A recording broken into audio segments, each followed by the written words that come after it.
Aqueles que conseguirem superar todos esses obstáculos e triunfar sobre a hostilidade de um ambiente oposto a toda espiritualidade serão, sem dúvida, poucos em número.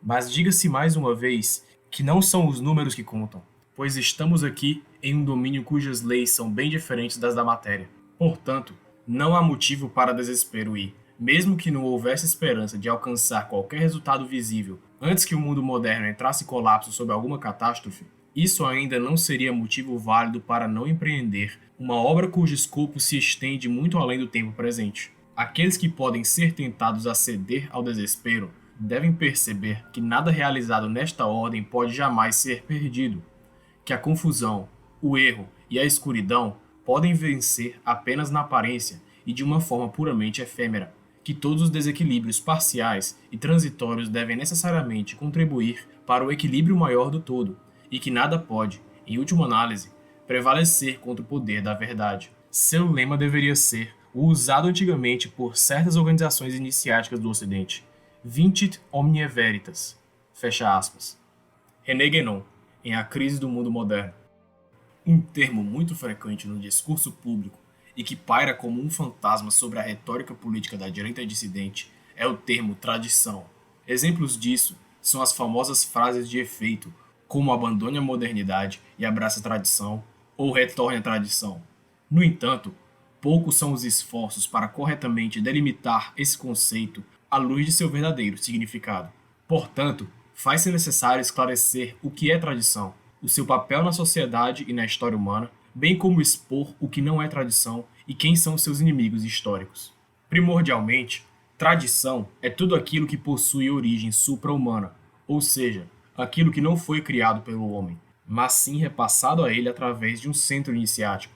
Chamemos de centro o reservatório da tradição, o trono no qual seu regente está assentado, a mão direita de Deus no cristianismo, onde se encontra o imã oculto no xiismo, e o grande céu puro onde está Lao Tse no taoísmo. Em sociedades tradicionais, a tradição se manifesta formalmente em todos os aspectos da vida humana e a governa conforme o princípio ordenador, uma lei eterna, que desce dos céus para hierarquizar a vida do homem e ordenar a mesma conforme a harmonia do cosmos, do qual o homem é a imagem. A vida tradicional é o estado normal da humanidade, e por isso se manifesta em quase todos os tempos e lugares. A degeneração desse estado é, quanto à natureza humana, anômala, mas quanto ao tempo, esperada, pois significa o esquecimento de si e de Deus por parte do homem, que virá a acontecer mais cedo ou mais tarde. Nesse viés, é comum que atualmente os indivíduos confundam aquilo que é costumeiro dos povos com o conceito de tradição, no sentido empregado pelos tradicionalistas, o que torna necessário diferenciar tradição do mero costume. Sem uma origem supra-humana, as ações humanas se tornam apenas costume, forma sem essência, carne sem sangue, corpo sem alma. Sem esse valor qualitativo do além-homem, um costume, mesmo que seja milenar, jamais poderá ser equiparado à tradição, já que tradição e costume é costume. Confundir esses dois conceitos é como confundir água e rocha, o espírito com a letra, nas palavras de São Paulo, sendo, portanto, um erro crasso. Essa confusão entre tradição e costume trata-se, na maioria das vezes, segundo René Guénon, de um desvio, de mero esquecimento, de miopia, porém, em alguns casos específicos, também de subversão. Neste último caso, é necessário a atenção redobrada, pois a subversão implica uma postura oportunista, consciente ou inconsciente, das forças que espreitam nas trevas da modernidade. É o cuidado que se deve ter com os que Charles Upton denomina de falsos tradicionalistas, que pervertem a tradição ao incorporar elementos ocultistas e contra-iniciáticos em sua interpretação, dizendo que, abre aspas, culturas antigas ou tradições mágicas ou de mão esquerda também os possuem ou possuíram, fecha aspas. Esses, ainda que denunciem o mesmo movimento na literatura secular, trocam o erro de agora pelo erro de ontem. Findando a explanação terminológica e continuando sobre o assunto modernidade, apesar das diversas fraturas já existentes nas sociedades antigas, tanto do Oriente quanto do Ocidente, nenhum evento marcou mais a derrocada da tradição em nosso mundo do que a Revolução Francesa, pois seu espírito, que foi apenas outra face da Revolução Inglesa, engendrou as demais revoluções liberais que moldaram a modernidade. Esta idade moderna que não é meramente uma era degenerada ocasionada pelo rompimento das ligaduras entre o homem, o cosmos e Deus, e também a derrocada da tradição, onde triunfam o materialismo e o obscurantismo, é também simplesmente o estágio final de qualquer civilização.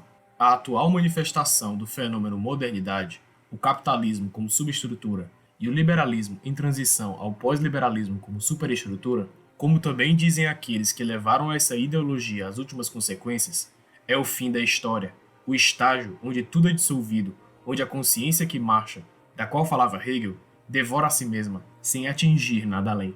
Seu único mérito tem sido um constante esquecimento do bem, do homem e da tradição, e, em termos cristãos, de Deus.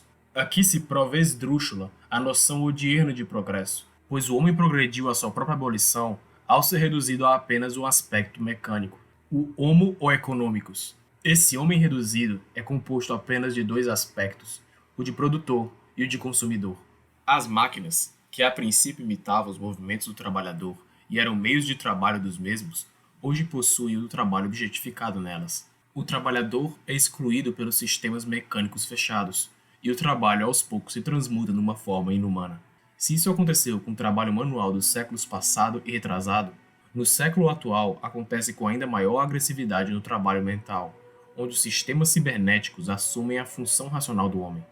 Transferimos às máquinas o nosso corpo e a nossa razão, e isso procede à dissolução quantitativa maior, a abolição do humano pelo maquínico, ou pelo menos a confusão dos dois, onde o homem se torna apenas uma bola de carne, um animal, um cérebro símil, entre aspas, superado por suas criações.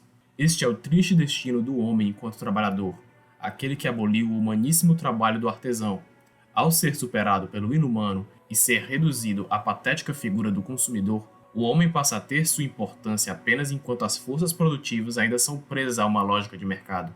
Aquele que antes era o microcosmo passa a ser reduzido a um imprestável pedaço de carne. Essa fatalidade gerou três posições equivocadas: aqueles que reagem a ela, aqueles que a conservam e aqueles que a avançam. Todos esses são inimigos da tradição. Os primeiros são os reacionários e aqueles que chamamos hoje como, entre aspas, tradicionalistas, referidos assim por Guénon no capítulo 31 do Reino da Quantidade. Estes homens, ao se apegarem às formas tradicionais passadas, que já padecem de pouca ou nenhuma vida, erigem um ídolo de pedra no lugar das águas caóticas da dissolução. Se essa via foi no passado possível, o resgate ao estado de coisas anterior às rupturas não passa hoje de uma ilusão, e por vezes também de uma forma satânica de desviar os bem-intencionados. O que rendeu aos católicos o radicalismo tradicionalista, senão o ódio à própria Igreja, já é certo que devemos cauterizar as feridas do passado e seguir em frente. Sobre isso, Guénon sumariza, abre aspas, parece que uma parada no meio do caminho não é mais possível, pois, de acordo com todas as indicações fornecidas pelas doutrinas tradicionais, de fato, entramos na última fase do Kali Yuga, o período mais escuro dessa Era das Trevas, o estado de dissolução do qual é impossível emergir de outra forma que não seja por um cataclismo, já que não é um mero reajuste que é necessário em tal estágio, mas uma renovação completa. Fecha aspas. No Reino da Quantidade, René Guénon argumenta que a tradição possui dois inimigos principais. As primeiras são as forças antitradicionais, de caráter liquidacionista e abertamente opositoras à tradição. Entre essas estão quaisquer ideologias e pseudo-tradições que reduzam os horizontes humanos ao impor-lhe um ponto de vista materialista ou que rejeitem os caminhos tradicionais como antiquados. Exemplos disso são, na filosofia, o cartesianismo e o kantismo, e na religião, o protestantismo. O segundo inimigo seria as forças contra-tradicionais, as quais se manifestam como uma imitação caricata da tradição, capaz até mesmo de enganar os eleitos, como é o caso de alguns movimentos revivalistas de caráter esotérico, como o sabataísmo e o franquismo. O verdadeiro e excelente tradicionalista, aquele que toma o partido da tradição, é aquele que possui uma inclinação ao que é bom, para além da modernidade, e sabe que possui algo de errado na caoticidade atual, mas muitas vezes não sabe dizer o que. Ele é disciplinado ao ponto de seguir o seu coração, a intuição do bem, mas não ao ponto de comprometer-se completamente com os caminhos que o mundo oferta. Quando, por fim, encontra um caminho tradicional, seja pela via religiosa ou iniciática, as coisas se revelam a ele, e ele pode finalmente se comprometer com o bem, se comprometer com a tradição na forma de uma das suas manifestações. Não perde sua disciplina, não salta no mundo querendo mudá-lo, mas observa a máxima de Confúcio, abre aspas, dominar a si mesmo, revigorar os ritos. Isso é a humanidade. Se um dia as pessoas dominarem a si próprias e revigorar os ritos, então tudo sob o céu retornará à humanidade. Fecha aspas. Nesse caminho, passar-se-á de verdadeiro tradicionalista para homem tradicional. Então qualquer ação que terá por causa suas mãos, a partir daí, será a ação da tradição mesma.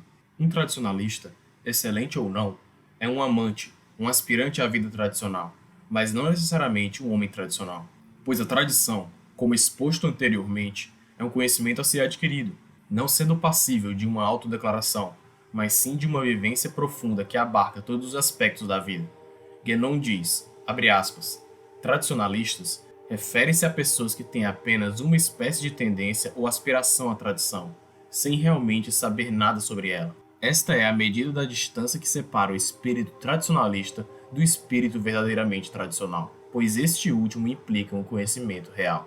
Fecha aspas. Um tradicionalista autêntico busca o conhecimento, busca a tradição e, por fim, a transforma em seu estilo de vida, além de procurá-la incessantemente mediante um esforço espiritual. A tradição se torna tão essencial para o tradicionalista como a água é para o peixe, torna-se sua razão de ser, sem a qual não pode sobreviver os tempos implacáveis em que vivemos. Nesse sentido, ao tornar sua vida o exemplo vivo da tradição, o tradicionalista se torna verdadeiramente tradicional, como exemplificado por Guénon anteriormente. Os desafios para o tradicionalista são muitos. Se opor a ambas as forças antitradicionais e contra-tradicionais, se engajar no caminho em busca da tradição e resistir às intempéries do mundo moderno.